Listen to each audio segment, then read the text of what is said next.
السلام علیکم ورحمۃ اللہ تعالی وبرکاتہ۔ حضرات، آج کا ویڈیو موت کو بھی موت آ جائے گی، مگر جب موت کو موت آئے گی تو کس کو غم ہوگا اور کس کو خوشی ہوگی، کس کی خوشیوں میں اضافہ ہوگا۔ تو حضرات، میری اس ویڈیو کو پورا دیکھنا اور انشاءاللہ تبارک و تعالی اس سے آپ لوگوں کو ایک سبق ملے گا۔ امید ہے کہ آپ حضرات میرا یہ ویڈیو پورا دیکھیں گے اور اسے زیادہ سے زیادہ شیئر بھی کریں گے، کیونکہ اللہ تبارک و تعالی ہم تمامی حضرات کو آگاہ کر رہا ہے۔ تو اس سے پہلے میرے چینل کو سبسکرائب کریں اور اس ویڈیو کو زیادہ سے زیادہ لوگوں تک شیئر کریں۔ تو حضرات، رسول اللہ صلی اللہ تعالی علیہ وسلم کا بیان ہے کہ جب جنتی جنت اور دوزخی دوزخ میں چلے جائیں گے، یعنی جب جنتی جنت میں چلے جائیں گے اور دوزخی دوزخ میں چلے جائیں گے تو موت کو میڈک کی شکل میں بلایا جائے گا، یعنی جس نے تمہیں موت دیا ہے، روح تمہاری کھینچی ہے، اس کو میڈک کی شکل میں بلایا جائے گا۔ اس کے بعد میں جب جنتی دیکھیں گے اور دوزخی دیکھیں گے تو یہ یوں کہیں گے کہ ہاں، یہ وہی تو ہے جس نے مجھے موت دی تھی، جس نے مجھے موت دی تھی، تو اسے لٹکا کر ذبح کر دیا جائے گا، اسے لٹکا کر کے ذبح کر دیا جائے گا۔ اس کے بعد ایک منادی کرنے والا کہے گا، یعنی منادی یعنی کہ فرمان خدا ہوگا، اور کہنے والا کہے گا، جنت والوں موت نہیں آئے گی، اور اے دوزخ والوں اب موت نہیں آئے گی۔ جب اس اعلان کو نہیں آئے گی اور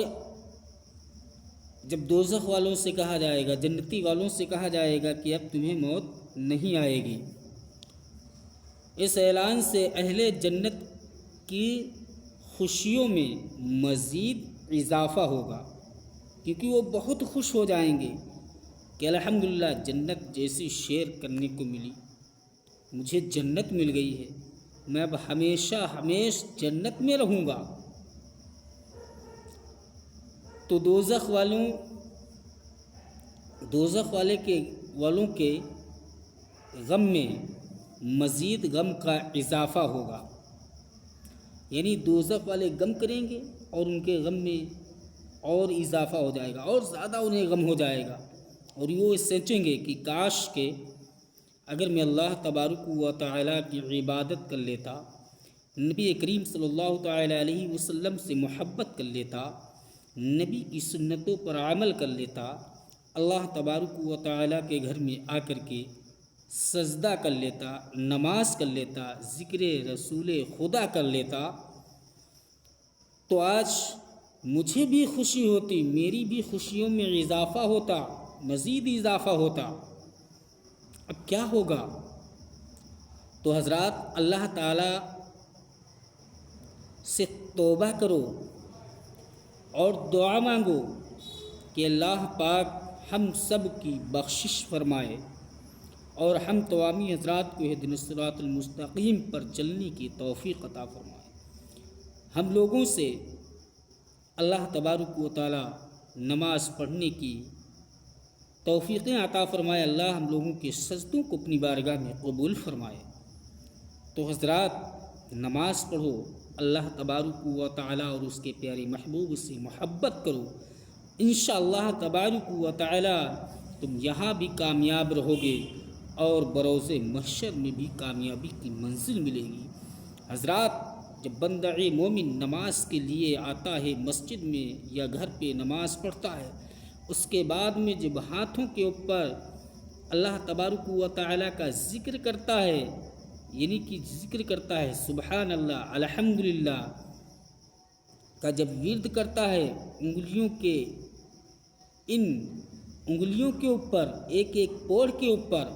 تو حضرات قبر کے اندر جب اندھیلا ہوگا تو انہی انگلیوں کے ایک ایک پور سے تمہیں روشنی چمکے گی، روشنی چمکتی ہوئی نظر آئے گی، تمہاری قبر کے اندر روشنی ہو جائے گی، اجالا ہو جائے گا۔ میرے نبی کریم صلی اللہ تعالی علیہ وسلم تشریف لائیں گے، اور حضرات تو اللہ تبارک و تعالی سے تمامی حضرات توبہ کریں کہ اللہ تبارک و تعالی ہماری توبہ کو اپنی بارگاہ میں قبول فرمائے اور ہم لوگوں کو نیک راہ پر چلنے کی توفیق عطا فرمائے۔ اللہ تبارک و تعالی ہم تمامی حضرات کو حضور اکرم صلی اللہ تعالی علیہ وسلم سے محبت کرنے کی توفیق عطا فرمائے، اور میرے نبی پر، اپنے نبی پر زیادہ سے زیادہ درود شریف کا ورد بھیجو، کیونکہ حضرات نماز پڑھو اور درود شریف پڑھو، صلاۃ و سلام پڑھو، اللہ تبارک و تعالی ہم لوگوں کی بخشش فرمائے گا۔ اللہ کی بارگاہ میں دعا ہے کہ الہ العالمین ہم تمامی حضرات کو جنت میں اعلیٰ مقام عطا فرمائے، اور ہم تمامی حضرات کے گناہوں کو، صغیر کبیر گناہوں کو معاف فرما کر ہم تمامی حضرات کی بخشش اور مغفرت عطا فرمائے۔ السلام علیکم حضرات، کمنٹ میں آمین ضرور لکھیں۔